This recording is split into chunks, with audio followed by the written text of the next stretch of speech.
The unthinkable is about to happen to gold. Not a 10% move, not a headline for a week and then everyone forgets about it. I'm talking about gold doing something it has only done a handful of times in the last 100 years. Becoming, once again, the thing that the biggest players in the world quietly trust more than the money in their own bank accounts. And I know how that sounds. I know it sounds dramatic. I've been doing this for close to 50 years, and I've learned to be suspicious of dramatic sounding things, but I've also learned something else, something more important, which is that the biggest shifts in markets never look dramatic while they're happening. They look boring. They look technical. They look like a bunch of central bankers moving numbers around in a spreadsheet somewhere, and then one day you wake up and the world runs differently than it did before, and everyone acts surprised, even though the evidence was sitting there in plain sight the whole time. That's where we are right now with gold, and I want to walk you through exactly why, slowly, the way I'd explain it to my own kids. Before I do that, though, I need to ask you for something, and I'm going to be straight with you about why. What I'm about to explain to you took me decades to understand, and it cost me real money to learn some of it the hard way. I'm not going to charge you for any of it. All I'm asking is that you hit subscribe before we go further, because the second half of this video, the part where I show you exactly what the pattern looks like and what I'd actually do about it. That's the part most people never see because they wander off after 5 minutes. Don't be one of those people. This is worth more than most of what you'll pay for this year. Subscribe now and let's get into it properly. So let's start with the part almost nobody wants to think about because it's uncomfortable, and that's debt. I've spent most of my working life studying what I call the big debt cycle. It's not complicated once you strip away the jargon. A country, like a person, can borrow money to spend more than it earns. And for a while, that feels wonderful. The economy grows, people feel richer, politicians get reelected. But debt is never free. Debt is just moving spending power from the future into today, and eventually, the future arrives. You reach a point where the interest payments alone start eating the whole budget, where you have to borrow just to pay the interest on what you already borrowed. I've watched this happen in country after country, going back 500 years of history. And it always rhymes, even when the details change. The Dutch went through it, the British went through it, and now, whether people want to admit it out loud or not, the United States is deep into the same chapter of the same old book. Here's the part that matters for you and me and gold. When a country reaches that stage of the cycle, it only has a few real options, and none of them are pleasant. It can raise taxes, which is politically painful and slow. It can cut spending, which is even more painful and even slower. Or, and this is the one every single government in history eventually chooses, because it's the path of least resistance. It can print money and quietly let the currency lose value over time, not with an announcement, not with a press conference where someone stands up and says, we are now debasing the currency. It happens gradually through 1,000 small decisions until one day you look back and realize the money in your pocket buys a third of what it used to buy 20 years ago. I lived through the 70s. I watched inflation eat people's savings alive while they were still holding on to the idea that a dollar was a dollar was a dollar. It wasn't. It never really was. It's just a piece of paper, or these days, a number on a screen, backed by nothing. except the promise of the people running the printing press. I want to pause here and tell you something I don't say often because I think it matters more than the theory. Early in my career, I got completely wiped out. Not metaphorically, actually wiped out. Had to borrow money from my father to pay my family's bills, had to let people go from my little firm. And the reason I got wiped out wasn't that I was wrong about the big picture. It was that I was so confident in one bet, in one moment, that I didn't leave myself any room to be wrong on the timing.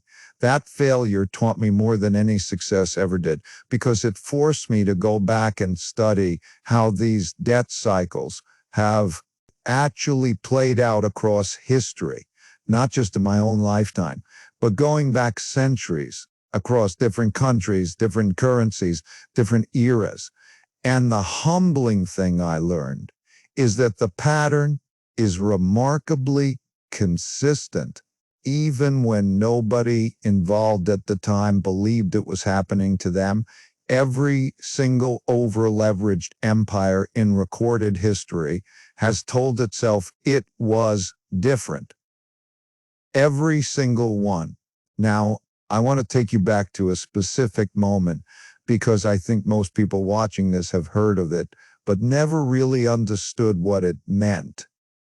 August 1971, President Nixon goes on television on a Sunday night and tells the world that the United States is closing the gold window.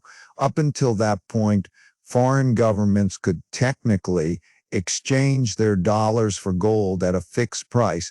That was the deal. That was what made the dollar trustworthy as the world's reserve currency after the war. And in one speech on one Sunday evening, that promise was gone. No vote, no referendum, just a decision made because the alternative, actually having enough gold to back all the dollars that had been printed, was no longer possible. I remember the mood at the time. People thought it was a temporary measure. It wasn't. It was the starting gun for the entire monetary system we live under. Today, a system where every major currency in the world is what we call fiat, meaning its value rests entirely on trust and government decree, not on anything you can hold in your hand. It's worth remembering that this wasn't even the first time gold and government promises collided in a way that shocked ordinary people. Go back further to 1933, and you find the U.S. government literally requiring citizens to hand over their privately held gold in exchange for paper dollars at a price the government itself then changed shortly afterward. I bring that up not to alarm you, but to make a simple point. The relationship between governments and gold has never been static, and it has never been purely about economics either. It's about control over the monetary system during moments of stress. That history doesn't repeat exactly, but it does inform how seriously you should take the current moment, because we are, by almost any measure I look at, in a period of real monetary stress. And here's the thing about systems built on trust. They work beautifully right up until the trust starts to crack. And I think we are living through the early stages of that crack right now, not a collapse. I'm not one of those people running around shouting that the sky is falling. I've seen too many of those predictions be wrong to make one myself. But a crack, a question, and you can see it most clearly if you stop looking at what people say and start looking at what they actually do with their own money, because people lie with their words far more than they lie with their actions. So let's look at what the actual actors with the biggest checkbooks in the world are doing, because this is where it gets genuinely interesting. Central banks, the institutions that manage money for entire countries, have been buying gold at a pace that is frankly historic, not a little bit more than usual, multiples of what they were buying a decade ago. Year after year, central banks around the world have been net buyers of gold at levels we haven't consistently seen since the early 1970s, right around the time the old system broke. And it's not evenly spread out. It's being led disproportionately by countries that are, let's say, less than fully comfortable relying on the U.S. dollar and U.S. financial infrastructure for their national reserves. I'm not going to get into geopolitics here because that's not really the point of this video, but you don't need a political opinion to notice the pattern when the institutions with the most information and the longest time horizons in the entire financial system quietly and consistently move billions of dollars out of paper currency and into physical gold. That tells you something.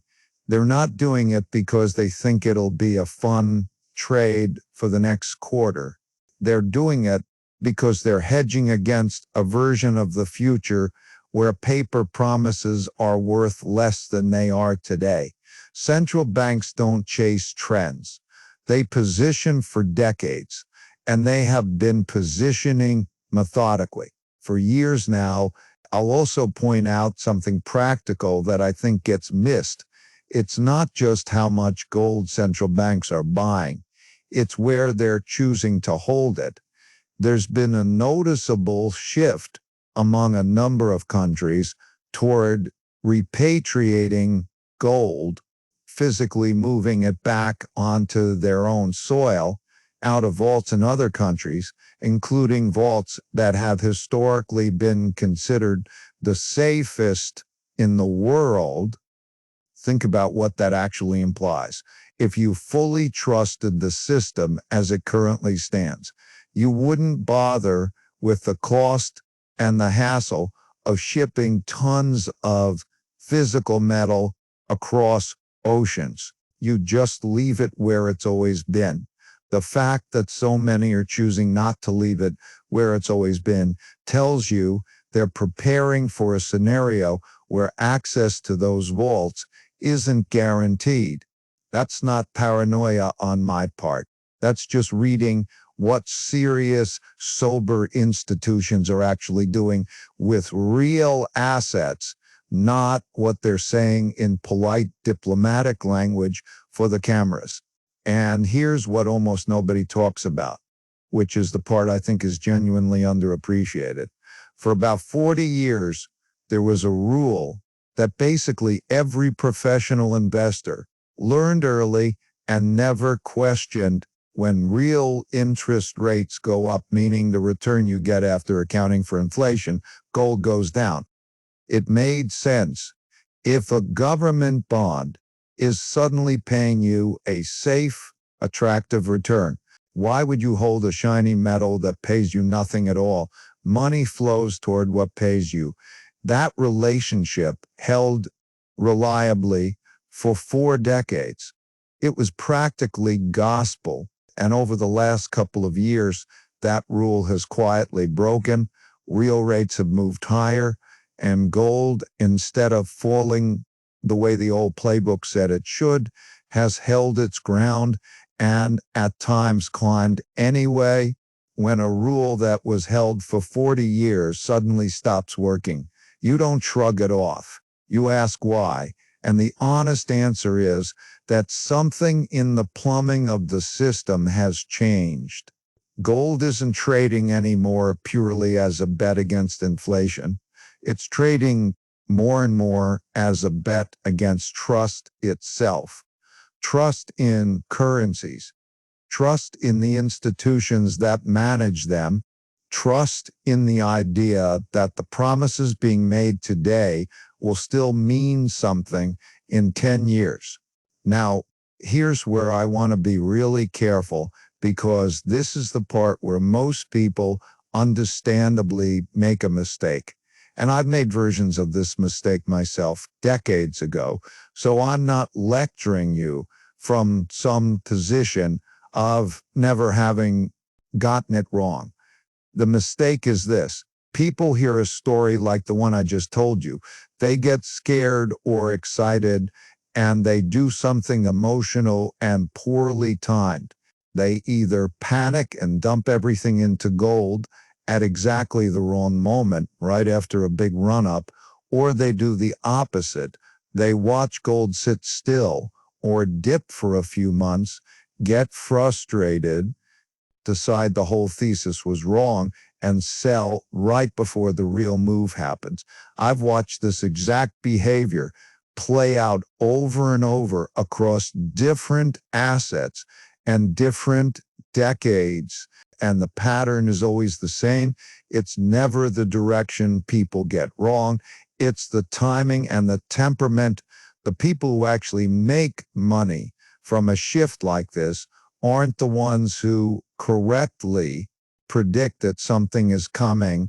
Plenty of people correctly predict things and still lose money because they can't sit still, or they bet the farm on it, or they panic at the first pullback.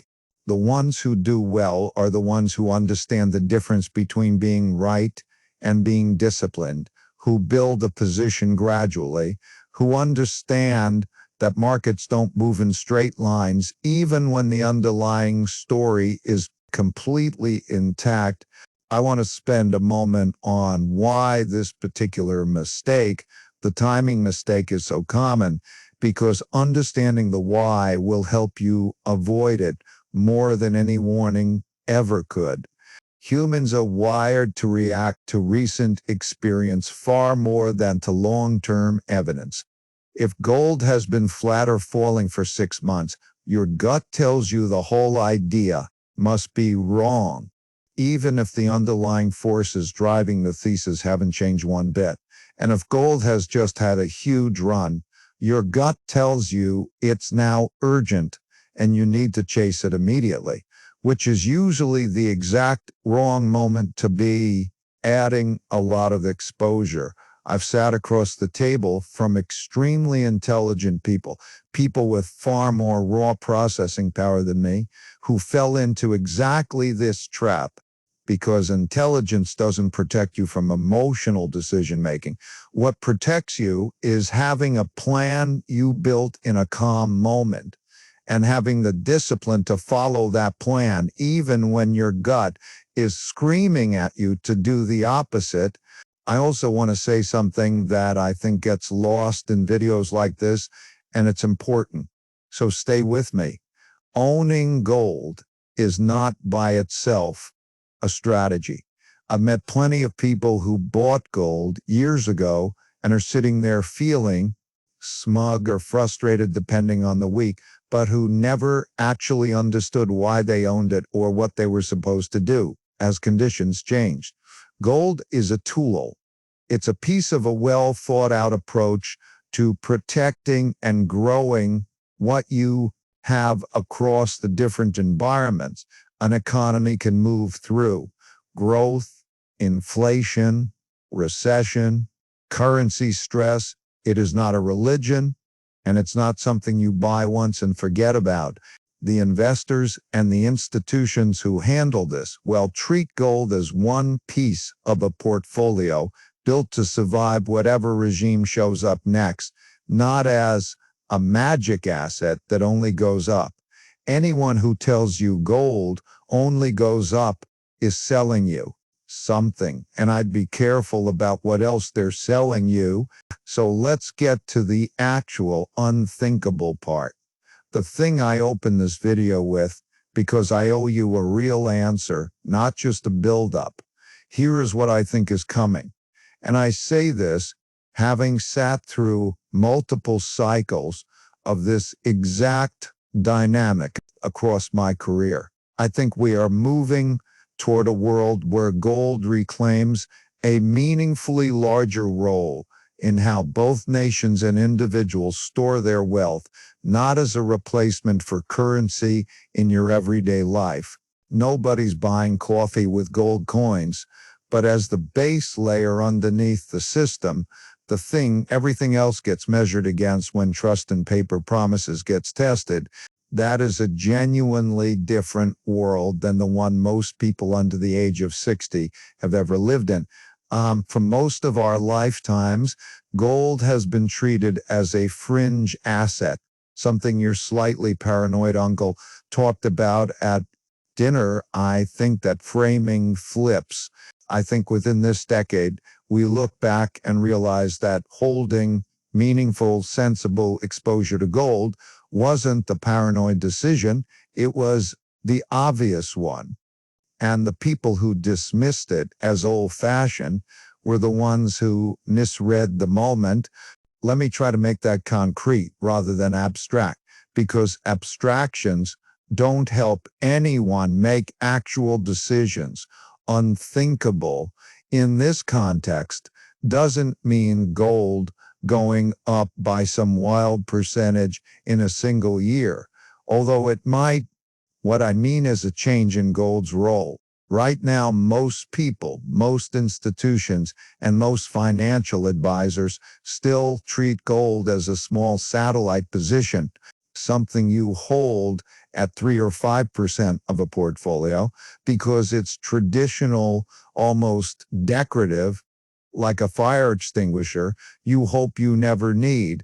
And I think we move toward a world where that allocation looks embarrassingly small in hindsight, where the institutions and individuals who treated gold as a core holding rather than an afterthought end up meaningfully better protected than everyone who didn't, purely because the ground underneath currencies shifted, while most people were looking somewhere else.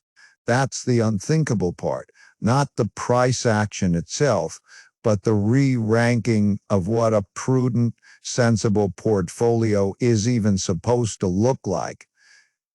Does that mean gold rockets in a straight line from here? No, it never works that way. And if someone tells you it will, don't believe them. There will be pullbacks. There will be stretches where gold does nothing and people declare the whole idea dead, the same way people declared it dead multiple times over the last 50 years right before it moved again. That's normal. That's how every major shift in markets has ever unfolded. In every era I've studied, the people who benefit aren't the ones who need a perfectly smooth ride. They're the ones who understood the underlying forces early, sized their position sensibly, and had the patience to sit through the boring, frustrating middle part while everyone else lost interest. One more thing before I close, because I think it's worth saying out loud, even though it complicates the tidy story a little.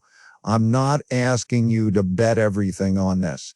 And if anyone ever tells you to put all your eggs in one basket, gold or otherwise, walk away from them immediately. The whole point of understanding cycles like this isn't to find the one perfect asset. It's to build something balanced enough that you can be wrong about a piece of it and still be fine. I hold gold. I've held it for a long time, and I've added to it at points that felt uncomfortable, which in my experience is usually a decent sign you're doing something right rather than something wrong. But it sits alongside other things. Different currencies, different types of assets that behave differently depending on whether we're in a period of growth, inflation, or contraction. That balance is what actually protects you, not any single insight, however compelling it sounds in a video like this one. I'll leave you with this because I think it's the most honest thing I can say to you. I'm not telling you this to scare you into buying anything, and I'm not telling you this because I need you to believe me. I'm telling you because I've spent my whole life studying how these cycles play out. I've made money getting it right, and I've made real painful mistakes getting the timing wrong. And I think the responsible thing to do with what I've learned is to hand it to you plainly instead of dressing it up. Go look at what central banks are actually doing with their own reserves, not what they're saying in speeches, what they're doing with actual money. Then decide for yourself whether that changes how you think about protecting what you built. Don't take my word for it, and don't take anyone else's word for it either. Do the work, understand the why behind it, and make a decision you can actually stick with when things get uncomfortable, because they will get uncomfortable at some point. They always do. That's not a prediction to frighten you. That's just 50 years of experience talking. Take it or leave it, but at least think it through for yourself. So here's my actual challenge to you.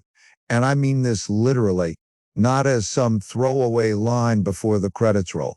Don't just watch this and move on to the next video like you probably do with most things on this platform. Go check this week what percentage of what you own is actually protected against the currency itself losing value over time, not just against the stock market having a bad quarter. Most people have never actually done that math. Write it down, be honest with yourself about the number, and if it makes you a little uncomfortable, good. The discomfort is useful information, not something to push away. Come back and tell me what you found, because I read the comments and I genuinely like to know whether this changed how you think about it. And if this was useful to you, don't just like it quietly and scroll on. Send it to the one person in your life who, and it's been dismissing all of this as paranoid nonsense, the person who still thinks cash sitting in a bank account is the safe choice.